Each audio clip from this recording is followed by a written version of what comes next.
अथ ब्रह्मास्तव ब्रह्मा श्रीकृष्ण को कौन कहते ना एकस्तुमात्मा पुरुष पुराण सत्यं स्वयं ज्योतिरनंत आद्य नित्या अक्षराजस्र सखो निरंजना पूर्णोदय मुक्त उपधितो अमृत। अर्थात हे श्री कृष्ण, तुम्हें ही आत्मा अर्थात सर्वव्यापी, पुरुष अर्थात सर्वंतर्यामी, पुराण अर्थात नित्य नूतन सत्य प्रकाश अनंत अनादि नित्य अक्षय पूर्णानंदमय निरंजन पूर्ण अद्वय उपाधिहित अविनाशी भगवान होइतिबार श्रीकृष्ण षडविकार रहित थिले। एथर श्रीकृष्णंकर नित्यतम दिव्य गुण तेजमय संपर्क रे किछि कुआजा। विद्वान मान श्रीकृष्णंकर तेज को दुई भाग रे विभक्त करिछन्ति, यथा धाम ओ प्रभाव। श्रीकृष्णंकर परम धाम निरंतर ब्रह्म ज्योति द्वारा तेजमय होई रही अछि। प्रभाव संपर्क रे चिंता कले जणा जाए जे समस्तंको जय करी तिथिभूत प्रभाव कहा जाए। श्रीकृष्ण सकल संग्राम परिस्थिति रे जयलाभ ही करिछन्ति। श्रीकृष्ण कंसर रंगस्थली रे पहुंची पंच मल्लंकर सम्मुख रे उपस्थित हेला बेले पंच मल्ल माने कृष्णंकर प्रभाव रे भीतत्रस्त विचलित होई पड़िथिले। प्रभाव संपर्क रे चिंता कला बेले श्रीकृष्णंकर कौस्तुभ मणिर प्रभाव चिंता को प्रभावित करे। एही कौस्तुभ मणिर प्रभाव रे सूर्यंकर रश्मि समूह तेजहीन मन हुई। मात्र भगवान श्रीकृष्णंकर तेज बा ज्योति एवं एही कौस्तुभ मणि तुलना कले मणिर प्रभा आकाश रे क्षुद्र तारका भली प्रभावहीन मन हुई। एही मर्मरे कहा जाइछि, अंबरमणि निकुंभम विडंबन पीमरिचि कुलिहि हरि भक्षसी रुचि निबिड़े कौस्तुभमणि रूढ़ी वस्तुरती। सौंदर्य बा सुंदर शरीर श्रीकृष्णंकर दिव्य गुण भावे शास्त्रीय स्वीकृति लाभ करियछि। श्रीकृष्णंकर सौंदर्य अनुपम तथा अतुलनीय। जो भक्त श्रीकृष्णंकर जे भली देखि तृप्ति लाभ करुथिला ताहा अन्य पक्षरे बुझिबा संभव नथिला। भगवानंकर सौंदर्य को माता जशोदा मातृस्थानीय गोपीवृंद प्रेयसी गोपीवृंद सखा वृंद नंद पितृस्थानीय गोपधिवासी वृंद निज निजर भाव अनुसार दर्शन करी मुग्ध हेउथिले। श्रीकृष्ण सौंदर्य एपरि एक आकर्षणीय उपादान जहाको दिन राति अनंत काल पर्यंत देखिले मध्य तृप्ति आसे नाही। अग्नि रे घृत ढालिले अग्नि जेपरि प्रचंड शिखा टेकी प्रज्वलित हुए सेही परि दर्शनेन्द्रिय श्रीकृष्णंकर सौंदर्य बारंबार दर्शन कले मध्य तृप्ति लाभ न करी बारंबार सेही सौंदर्य द्वारा आकर्षित होइथांती। श्रीकृष्णंकर अपरूप सौंदर्य दर्शन करी राधा कहिचंती, नवाम्बुलस तु विद्युतीर्नव तडिन्मन्मज्ञाम्बरः सुचित्र मुरली स्फुरथरत मंद चंद्राननः मयूर बलभूषित सुभग तारहार प्रभा समे मदन मोहन सखी तनोति नेत्र स्वहाम। अर्थ सखी नवजलधर परी जहांकर सुंदर कांति नवीन विद्युत माल परी चमकप्रद जहांकर मनोज्ञ बदन समुज्जल तथा वैचित्र्यपूर्ण चंद्रमांकर ठारु जहांकर बदन आहुरी उज्जल तथा चित्र विचित्रपूर्ण मुरली द्वारा सुशोभित जे मयूर पुच्छ द्वारा सुशोभित जहांकर गलार निर्मल कांति युक्त श्रेष्ठ मोतीमाला चमकुछि सेही मदन मोहन मोर दर्शन स्पृहा बुद्धि करुछन्ति। श्रीकृष्णंकर अवर्णनीय अचिंतनीय सौंदर्य पाई जेते उदाहरण देले मध्य ताहा निहाती अल्प हेब। चिंता करी सेही अपूर्व सौंदर्य संपर्क रे आउ उदाहरण उपस्थापन न करी श्रीकृष्ण अन्यतम दिव्य गुण प्रतिभा संपर्क रे किछि व्यक्त करुछि।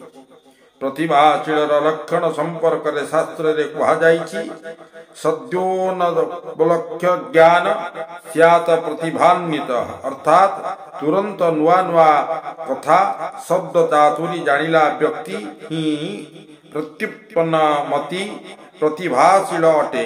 श्रीकृष्णंकर प्रतिभाशाली सद्गुण संपर्क रे एक उदाहरण देछि यथा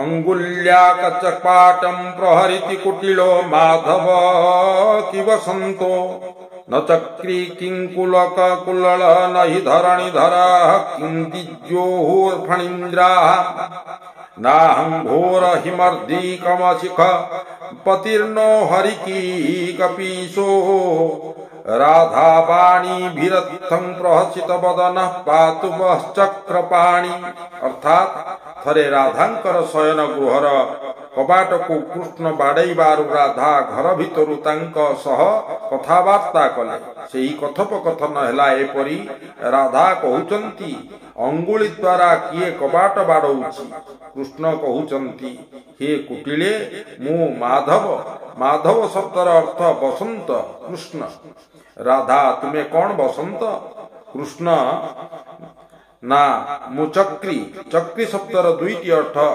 कृष्ण कुंभकार राधा तुम्हें कौन कुराल अर्थात कुंभकार कृष्ण कहउचंती ना मु धरणीधर शब्दर अर्थ कृष्ण बासुकी सर्प राधा कहउचंती तुम्हें कौन बासुकी सर्प कृष्ण कहउचंती ना मुही मर्दनकारी अहि मर्दनकारी दुईटी अर्थ कालिय मर्दनकारी गरुड़ ओ गरुड़ मर्दनकारी राधा कहउचंती तुम्हें कौन गरुड़ कृष्ण कहउचंती ना मुही हरि हरि अर्थ कृष्ण बानर राधा कहउचंती तुम्हें कौन बानर एही परि भावरे राधांकर वाक्य श्रवण करी प्रत्युत्तर माध्यम रे निज प्रतिभार परिचय देइथिबा श्रीकृष्ण पाठक मानकर मंगल विधान करंतु। यहाँ पर श्रीकृष्णंकर दिव्य गुण कीर्तिमान संपर्क रे किछि व्यक्त करिसेंती। शास्त्रे उज्जवल शुभ गुण युक्त विख्यात व्यक्ति को कीर्तिमान कुआ जाइथाय। श्रीकृष्णंकर जस कीर्ति संपर्क रे शास्त्रीय वाक्य होउछि भीतारुद्रं त्यजति गिरिजास्यामप्रेक्ष्य कंठं शुभ्रं दृष्टाखिपतिवसनं विस्मितो नीलवासां क्षीरं मृत्ताशयति जमिनीर माभीरिकोक्तां गीते दामोदर जशसिते विनया नारदेन महर्षि नारदंकर बाणी रे श्रीकृष्णंकर जशबा कीर्ति गायन हेबा शुणी ताहार उज्जवल प्रभाव रे नीलकंठ शिवंकर कंठ रे नीलभाग अदृश्य होई गला। शिवंकर पत्नी नीलकंठ विहीन पुरुष को देखी अन्य केही जणे छद्मवेशी भाव रे आसीछंती भावी संदेह कले भୟରେ से स्थान त्याग कले। सेही परी नीलांबरधारी बलराम मध्य निज वस्त्र को शुभ्र बा धला देखी फिंगी देले। गोपीवृंद देखिले जे जमुना नदीर जल सबु दुग्धरे परिणत होई जाइछि। सेमाने दधि मंथन करी लहुणी काढ़िबाकु लागिले। श्रीकृष्णंकर कीर्तिमान गुण संपर्क रे रूप गोस्वामी कहिले त्वत जस कुमुद बंधु कौमदी शुभ्र भाव मद्भितानय तंपी नंद नंदन कंथनो कंथनो निर्मिने कृष्ण भाव कलीलम जगत्रयम अर्थात रूप गोस्वामी कहिले हे नंद नंदन कृष्ण आपणकर जस रूप चंद्रमार किरण जपत को निरंतर जगत को निरंतर उज्जवल करुअछि। चंद्र रे कलंक थाई जगत को उज्जवल कला भली आपणकर ठारे कृष्ण भाव रूपी कलंक थाई मध्य आपण समस्त जगत को उज्जवल करुअछंती। उपरोक्त श्लोक रे कृष्ण भाव शब्द श्लिष्ट विरोधभास अलंकार अटे अर्थात कलंक थाई मध्य चंद्र समस्त जगत को दीप्ति प्रदान करे। कृष्णंक ठारे अनेक कलंक अछि ଯଥା ଲହୁଣୀ ଚୋର, ବସ୍ତ୍ର ଚୋର, ଚିତ ଚୋର, ପତିବ୍ରତା ନାରୀର ମନ ଚୋର, ଭକ୍ତ ଶିବଶ୍ଚ ଠାରୁ ଗୋଇଠା ଖିଆ ଇତ୍ୟାଦି ଅସଂଖ୍ୟ ଆରୋପ୍ୟ କଳଙ୍କ ଗୁଡ଼ିକ କୃଷ୍ଣଙ୍କ ଠାରେ ଅଛି। ଅଥଚ ସେହି କଳଙ୍କ ଯୁକ୍ତ ଲୀଳାକୁ ନେଇ ଭଗବାନ ଭକ୍ତ ଠାରେ ପ୍ରେମ ସ୍ଫୁରଣ କରାନ୍ତି। ସୁତରାଂ ସେହି କଳଙ୍କ ଗୁଡ଼ିକ ଭକ୍ତର କେବଳ ଶ୍ଲେଷାତ୍ମକ ତଥା ଆତ୍ମୀୟତାପୂର୍ଣ୍ଣ ଆକ୍ଷେପ ମାତ୍ର। ଏଥିପାଇଁ କଳଙ୍କ ଥାଇ କଳାକାର କୋଳେ କରଇ ନେତ୍ର ମଣ୍ଡନ ନ୍ୟାୟରେ ଆତ୍ମୀୟତା ଯୁକ୍ତ ଆରୋପ୍ୟ ବା କଳଙ୍କ ଥାଇ ମଧ୍ୟ ଭକ୍ତ ନିକଟରେ ଶ୍ରୀକୃଷ୍ଣ କଳଙ୍କ ଶୂନ୍ୟ ତଥା କୀର୍ତ୍ତିମାନ ରୂପରେ ବିରାଜିତ ଥାନ୍ତି। ଆଲୋଚନାର ପରବର୍ତ୍ତୀ ପର୍ଯ୍ୟାୟରେ ଶ୍ରୀକୃଷ୍ଣ ଅନ୍ୟତମ ଦିବ୍ୟ ଗୁଣ ଲୋକପ୍ରିୟତା ସମ୍ପର୍କରେ ଆଲୋଚନା କରାଯାଉ। ଶାସ୍ତ୍ରରେ ଲୋକପ୍ରିୟ ଗୁଣର ଲକ୍ଷଣ ହେଉଛି କୁହାଯାଇଛି ଯେ ସମସ୍ତ ଜନଙ୍କର ସ୍ୱତଃପୃତ ଅନୁରାଗ ମାତ୍ର ଅଟନ୍ତି, ତାଙ୍କୁ ଲୋକପ୍ରିୟ କୁହାଯାଏ। ବହୁଦିନ ବିଚ୍ଛେଦ ପରେ କୃଷ୍ଣ ଦ୍ୱାରକା ଫେରିବାରେ ଦ୍ୱାରକା ଦାସୀ ଉତ୍ଫୁଲ୍ଲିତ ହୋଇ କୃଷ୍ଣଙ୍କୁ କହିଲେ,